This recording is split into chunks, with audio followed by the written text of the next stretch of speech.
নমস্কার, আমার রান্নাবান্না চ্যানেল মাই স্টাইলে আপনাদের স্বাগত। আজকের রেসিপি হচ্ছে তরমুজের খোসা থেকে চাটনি।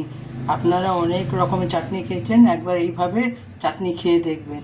তার জন্য আমি এখানে তরমুজের খোসাকে ভালো করে সেদ্ধ করে এখানে রেখেছি। এখানে দুটো বড় এলাচকে ছাড়িয়ে রেখেছি। এখানে কাঠবাদাম 4-5টা কেটে রেখেছি। এখানে 4-5টা খেজুর কেটে রেখেছি। চলুন গ্যাসে কড়াটা বসিয়ে দিই। আমি গ্যাসে কড়াটা বসিয়ে দিচ্ছি। এবার আমি জিরের ফোড়ন দেব। জিরে বা রাঁধুনি যাই হোক ফোড়ন দিতে পারেন। আমি জিরের ফোড়ন দেব, সাদা জিরে। আপনারা তরমুজের খোসা ফেলে দেন, তরমুজের খোসা দিয়েও চাটনি হয়। এবার তরমুজের খোসাটা সেদ্ধ করে দিলে তাহলে ভালো হয়। অনেক রকমের আপনারা চাটনি খেয়েছেন, একবার তরমুজের চাটনি এরকমভাবে করে দেখবেন, বেশ খেতে ভালো লাগে।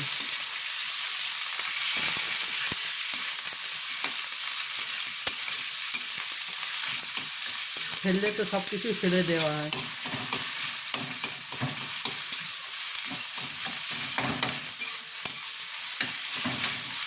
এরপর আমি এটাতে একটু নুন দেব, কেন মিষ্টিতে একটু নুন দিলে ব্যালেন্সটা ঠিক থাকে। বেশি না, অল্প, হাফ চামচেরও কম, চিমটি 1 চিমটি মতো নুন।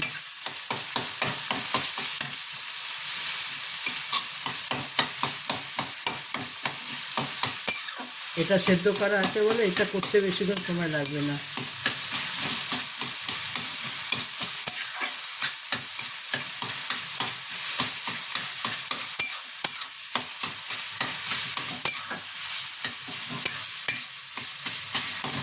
এটাকে আমি একটু ভেঙে নিচ্ছি।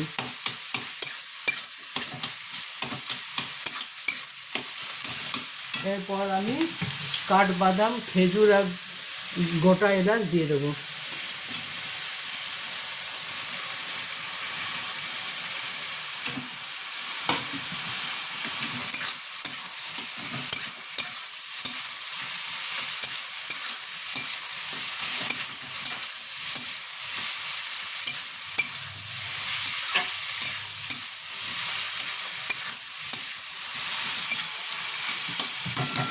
এরপর আমি চিনি দেব। মিষ্টিটা আপনারা যে যা পরিমাণ মতো দেবেন।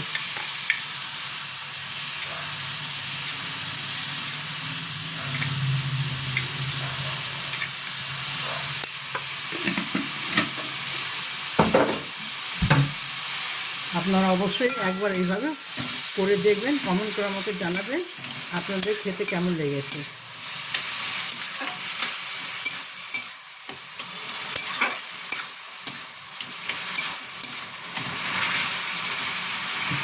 এটাকে আমি একটু ভাজা ভাজা করে নিই। দেখুন, এটা আমার একেবারে ভাজা ভাজা সেদ্ধ হয়ে গেছে।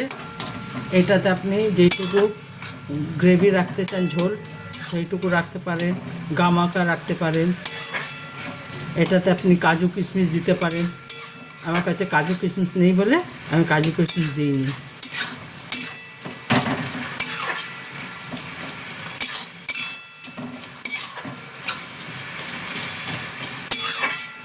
এর আগে আমি তরমুজের খোসা চিংড়ি মাছ দিয়ে করেছিলাম, সেই রেসিপি আপনারা দেখতে পারেন।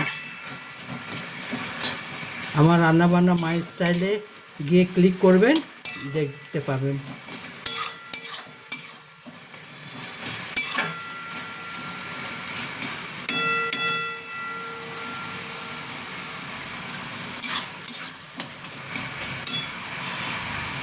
একটু জল দেব,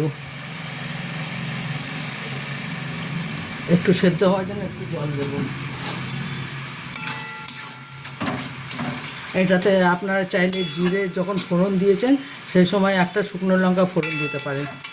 আমি শুকনো লঙ্কা খাই না বলে আমি শুকনো লঙ্কা ফোড়ন দিইনি।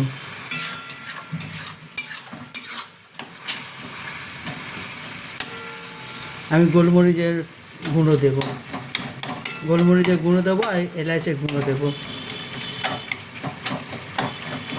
তাহলে ফ্লেভারটা খুব সুন্দর বেরোবে।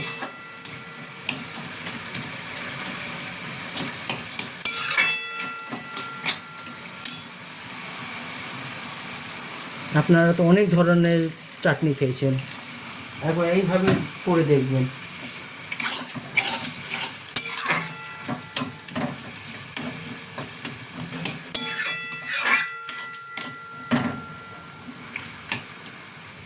আপনারা যদি আমার চ্যানেলটা দেখতে চান, গিয়ে ইউটিউবে লিখবেন আমার রান্না বান্না মায়ের স্টাইল, তাহলে দেখবেন আমার চ্যানেলটা চলে আসবে, আপনারা দেখতে পারেন।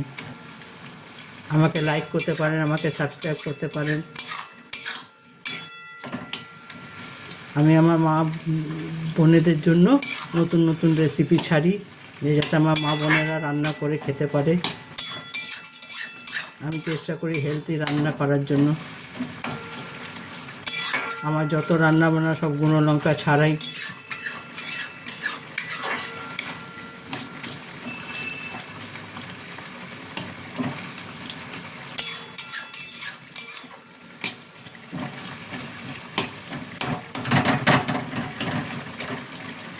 এরপর আমি একটু গোলমরিচের গুঁড়ো দেবো।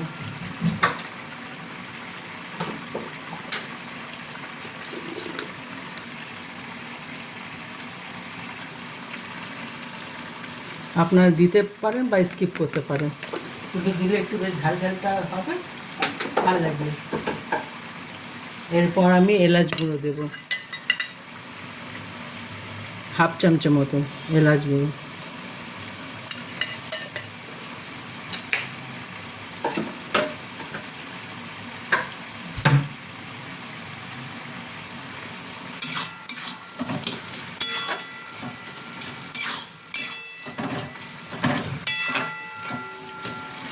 দেখুন কত তাড়াতাড়ি আমার তরমুজের চাটনি একেবারে প্রায় রেডি।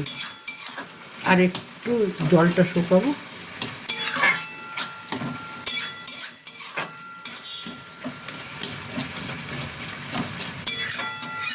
এটা খেতে খুব ভালো হয়, আপনি ভাতের সঙ্গে রুটির সঙ্গে খেতে পারেন।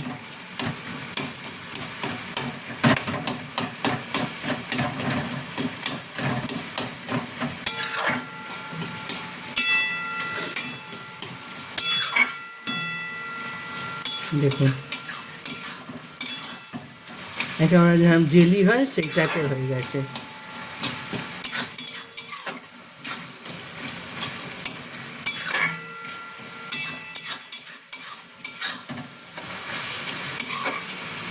এটা একটু আমি শোকাচ্ছি, কারণ তরমুজের খোসা সেদ্ধ করেছি তো, তার থেকে জল বেরোয়, তাহলে জল জলে হয়ে যাবে, সেই কারণে একটু শোকাচ্ছি।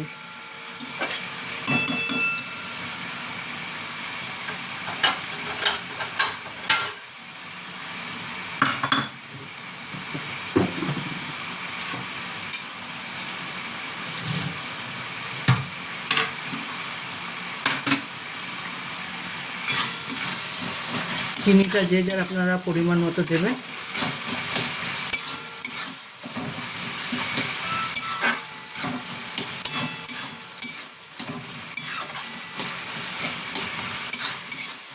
দেখুন আমার একেবারে রেডি, এবার নামিয়ে নেব। দেখুন আমার তরমুজের খোসার চাটনি একেবারে রেডি। আপনারা এইভাবে একবার অবশ্যই বানিয়ে দেখবেন, কেমন হয় আমাকে কমেন্ট করে জানাবেন। আমার রান্নাবান্না চ্যানেল দেখার জন্য ধন্যবাদ। আপনারা এইভাবে আমার সঙ্গে থাকবেন, আমাকে সাপোর্ট করবেন, আমাকে সাবস্ক্রাইব করবেন। ভগবানের কাছে প্রার্থনা করে আপনারা সবাই সুস্থ এবং ভালো থাকুন। থ্যাংক ইউ আমার চ্যানেলটা দেখার জন্য, ধন্যবাদ।